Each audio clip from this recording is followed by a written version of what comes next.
नहीं लग रहा है थक रहे हो। लगाओ फिर नारा, जय भवानी, जय भवानी। हमारी एकता, हमारी एकता, हमारी एकता पत्थर को भी कर दे पानी, पत्थर को भी कर दे पानी। जय शिवा सरदार की,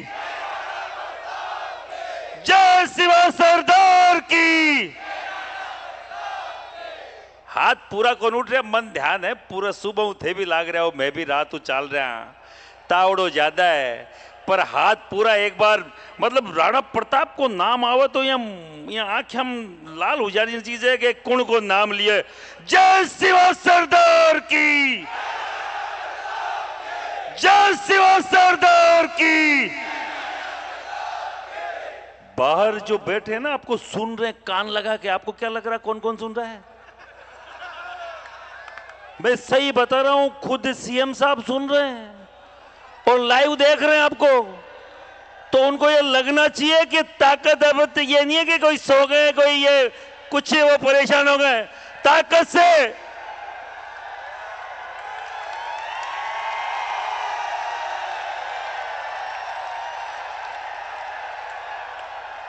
3 बजे कि 3:15 में? 3 बजे कि 3:15 में? 3 बजे क्या? अरे भैया बाहर जो खड़े और जो सुन रहे हैं भोपाल में बैठे बैठे, एक बार सब खड़े हो जाओ, हम बाहर चलने को तैयार हैं।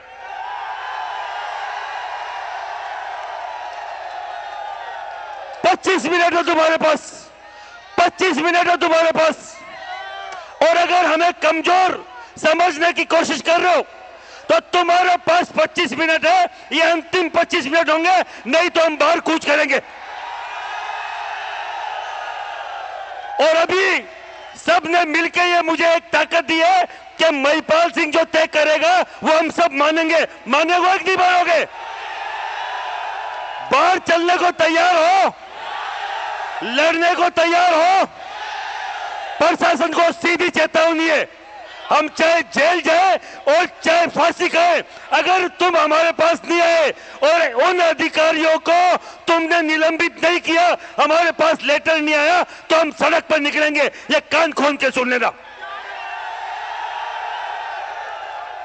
सुबह 10 बजे से नहीं साहब, रात को पिछले शाम 5-6 बजे से अब के 3 बज गए, 10-12 घंटे से बहुत शांति से बैठे हुए। अगर तुम्हें लगता है कि ये कमजोरी है तो ये हमारा अनुशासन है जो हमारे खून में है, बाप दादाओं की कमाई है।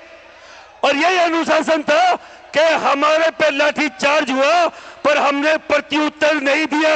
अगर तुम्हें उत्तर चाहिए तो आधा घंटा और मत आओ, हम तुम्हें प्रत्युत्तर देंगे, हमारा जवाब देंगे। हम क्या कर सकते हैं? ये बार बार मुंह फाड़ के दांत गिनना बंद करो। ये शेरों के हाथ में जबड़े डाल रहे हो ना तुम, ये तुम्हारे दिक्कत हो जाएगी। अनुशासन की परीक्षा लेना बंद करे। ये सरकार है, ये प्रशासन अनुशासन की परीक्षा लेना बंद करे। और अगर हम अनुशासन की परीक्षा में फेल हो गए तो कहां भागते फिरोगे मालूम नहीं चलेगा, कहां आए थे कहां चले गए। हम संविधान को मानने वाले लोग हैं, मानने वाले लोग हैं कि नहीं है? हम धर्म को मानने वाले लोग हैं, हम राष्ट्र को मानने वाले लोग हैं, है कि नहीं है राष्ट्रवादी? इस राष्ट्र के लिए सबसे पहले अगर गर्दन कटाने की और बॉर्डर पे गोली खाने की अगर मादा रखता है तो यह क्षत्रिय समाज रखता है, यह क्षत्रिय रखती है। और उस जाति को तुम बार बार तुम कहीं ना कहीं छोटा घोषित कराना चाहते हो, बार बार उसकी तुम परीक्षा लेना चाह रहे हो। अरे चाहते क्या हो भैया? ये 562-65 रियासतों के ऊपर जो तुम खड़े हो ना, ये हमारे बाप दादाओं की कमाई है। और हमने ये रियासतें मांग ली ना तो तुम्हें किसी देश में जगह नहीं मिलेगी रुकने के लिए। ये गढ़ किले, ये गढ़ किले हरे कि तुम्हारी मुख्यमंत्री आवास भी अगर किसी पत्थर से बना है तो वो कोई क्षत्रिय के खून के बनाए पत्थर से बना है। यहां हर कदम पे आपके मेरे बाप दादाओं का लहू इस देश को सींचने के लिए पड़ा है। इनको लगता है कि ऐसे ही अखंड भारत बन गया। तुम्हारे बाप का भारत है, भारत हमारे बाप का भारत है। ये तो 21 सूत्रीय मांग जीवन सिंह जी का बड़ा दिल है जो आपके पक्ष की है। अगर हमने एक ही मांग रख दी कि हमें हमारे रजवाड़े वापस चाहिए तो तुम्हारे पास कई जगह मिलेगी नहीं। इस देश में राष्ट्रपति भी वो होगा जो हम बनाएंगे, इस देश में प्रधानमंत्री भी वो होगा जो हम बनाएंगे, और हर एक राज्य का मुख्यमंत्री नियुक्त करने का अधिकार भी हमको होगा अगर रजवाड़े मांग लिए तो। हम तो चाहते हैं यार आप लोग बनो, कुछ करो। हम तो चाहते हैं ये आपने जो लोकतंत्र जो चालू किया है उसमें आपका और मेरा साथ सहयोग हो, पर राजपूत का दमन करके और क्षत्रियानी के ऊपर अगर कोई यहाँ चाहे और क्षत्रिय जिंदा खड़ा रह जाए, उससे नीच और छोटी बात राजपूत के लिए नहीं हो सकती। आधे घंटे का समय है प्रशासन, आधे घंटे का समय है मोहन यादव जी, और आधे घंटे का समय है आला अधिकारियों। सोच लो, समझ लो, ये लाखों आए थे, लाखों हैं और लाखों चले भी गए होंगे, पर ये जो है वो आपके छक्के छुड़ाने के लिए काफी है। मुझे अभी किसी और की जरूरत नहीं।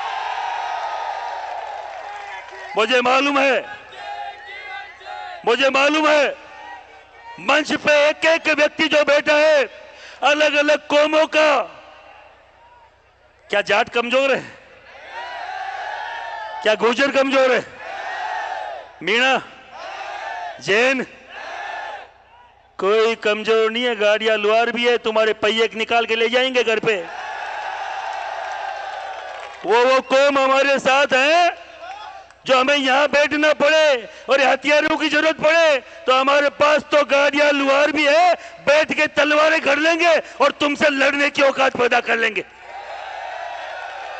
सभी जातियों के साथ बोल रहा हूं, 3600 कौम की ताकत के साथ। अभी जो आशीर्वाद जीवन सिंह को दिया था ना यूं खड़े होके, हर एक कौम के नेताओं ने, हर एक कौम के अध्यक्षों ने, ये अकेली मेरी ताकत नहीं है, ये इन सब की ताकत बोल रही है। और मां करणी का छोटा सा लाल हूं, छोटा सा बंदा हूं, उनके द्वारा भेजा हूं। आज तक किसी माइक के लाल में औकात नहीं है कि करणी सेना को पीछे कर दे एक कदम भी। तुम्हारी तो औकात ही क्या? आप सबसे ये विश्वास चाहता हूं, ये आधा एक घंटा जो भी है, आधा घंटा 25 मिनट, आप एक भी व्यक्ति जो मुझे सुन रहा है अब गेट के बाहर ना जाए, और गेट के बाहर जो व्यक्ति खड़ा है वो वापस आ जाए। अब धूप कम है, मुझे मालूम है आप भी 12-12 15-15 घंटे से चल के आए होंगे, क्योंकि मुझे 15 घंटे के रास्ते में ऐसे 1500 जगह ऐसे राजपूत मिले जो 1000-1200 किलोमीटर चल के आए। रात को कहां सोए होंगे मुझे मालूम है, सोने की जगह नहीं होगी, खाना नसीब नहीं हुआ होगा, पर हम हमारे उस महिला सम्मान के लिए आए, हम उस राजपूती के लिए आए जो आपके मेरे रगों में घूम रही है। और आपके साथ जो दूसरे समाज के लोगों ने आश्वासन और जो आपका साथ सहयोग दिया है, मैं उन सबका धन्यवाद बोलूंगा। और मुझे मालूम है परेशान हो रहे हो, पर भैया देखो, बार बार परेशान होने से बढ़िया एक बार हो जाओ। तैयार हो कि नहीं एक बार परेशान होने के लिए? अरे जेल भी जाएंगे तो जा सकते हैं क्या? अरे सब एक साथ जा सकते हैं क्या? अरे पीछे वाले भी एक बार जा सकते हैं क्या? हाथ उठा के बताओ। नहीं भाई कि 151 को मुकदमा लाग जाए और मन कह दो कि साहब जीवन सिंह ने भाईपाल सिंह फंसा दियो, ये तो नहीं होगा। कई सारे लोग हमारे लिए लिखते रहते हैं कि युवाओं को बरगला के मुकदमे लगवा दिए। अरे बलात्कार का मुकदमा थोड़ी लगवाया है, मैं तो हमारी बहन बेटे की इज्जत बचाने का मुकदमा लगवाया है। मेरी बहन बेटी की इज्जत ना बचा पाऊं, और अगर उस इज्जत बचाने में एक मुकदमा लग जाए तो साले लाख लग जाए ऐसे मुकदमे, कोई फर्क नहीं पड़ता। मेरा जन्म जिस जाति में हुआ है, मैंने ऐसा क्या किया, आपने ऐसा क्या किया भैया? आपने ऐसी कौन सी तीर कमान चलाई है? आपने कौन सी कोई बंदूक चलाई है, तोप चलाई है, या मैंने चलाया? जो मुझे बापू ठाकुर साहब बना हुक्म दरबार, आपके मेरे बाप दादाओं ने सर कटाए हैं, उसका ये आपको परिणाम है। सर कटे और धर लड़े। वो कहते हैं ना, पृथ्वीराज चौहान के 4 बांस 24 गज अंगल वास्ते प्रमाण, और ताव पर सुल्तान हरम मत चूका चौहान। तो आप उस पृथ्वीराज चौहान के वंशज हैं, आप उस महाराणा प्रताप के वंशज हैं, आप उस वीर दुर्गादास राठौड़ के वंशज हैं, जिन्होंने अपनी बहन बेटियों के लिए अपने इसे जर जोरू और जमीन के लिए सर्वस्व निछावर कर दिया। आप सबसे बोलना चाह रहा हूं, अब 20 मिनट अब 25 भी नहीं है। प्रशासन, तुम्हारा ड्राफ्ट जल्दी बना लो भैया। अगर हमारे समय की सीमा गई तो हम इस गेट से गए, और अगर गेट से बाहर गए तो तुम भी गए, तुम्हारी सरकार भी गई। और देखो, मैं एक चीज और बोलना चाह रहा हूं, यह सर्व समाज के लोग भी, महिपाल सिंह आपको इसलिए बात बोल रहे हैं कि मुझे ये पावर दी, पर पावर दी है इन लोगों ने। सर्व समाज के लोग तय करें कि साहब 20 मिनट बाद हमें किस प्रारूप में बाहर निकलना है, या अगर शर्तें मानी जाए तो किस प्रारूप में उठना है, और अगर नहीं मानी जाए क्या भोपाल चल सकते हैं क्या? और भोपाल से भी नहीं माने तो क्या दिल्ली जा सकते हैं क्या? एक बार एक कसम खा सकते हैं मां भगवती की कि हम दोनों जगह जा सकते हैं? तो हाथ ऊपर करके एक कसम खाओ कि हमारी मांगे नहीं मानी गई तो हम भोपाल को घेरेंगे। और तुम्हें लगता है भोपाल में भी नहीं मानी गई तो दिल्ली कूच करेंगे? तैयार हो क्या? हमें कसम है मां भगवती की, तैयार हो क्या? अब खूब सारे और 2-4 वक्ता है, आप सबसे बोलूंगा एक बार विराजमान हो जाए, उनकी भी सुने। हमें 20 मिनट का समय निकालना है, जाना कहीं नहीं है। अरे भैया, जाना कहीं नहीं है, जाना कहीं नहीं है। एक और मैं आपको एक समर्थन चाहता हूं, आप सब यहां हैं भैया, सब सुनिए, एक समर्थन और दीजिए। हमारे अभी अरावली का बड़ा मुद्दा चल रहा है। अरे पहाड़ अपनी मां बराबर होते हैं कि नहीं? पहाड़ अरावली को 100 मीटर से नीचे का अरावली नहीं मान रहे हैं। इसका विरोध होना चाहिए कि नहीं होना चाहिए? अरे भाई, अरावली में खनन का विरोध होना चाहिए कि नहीं होना चाहिए? तो अगर अरावली के खनन का बिल पास हुआ तो हम लोग सड़कों पे आएंगे। एक बार हाथ खड़ा करके आशीर्वाद दें। सड़कों पे आएंगे कि नहीं आएंगे? बहुत जय माता जी, जय हिंद।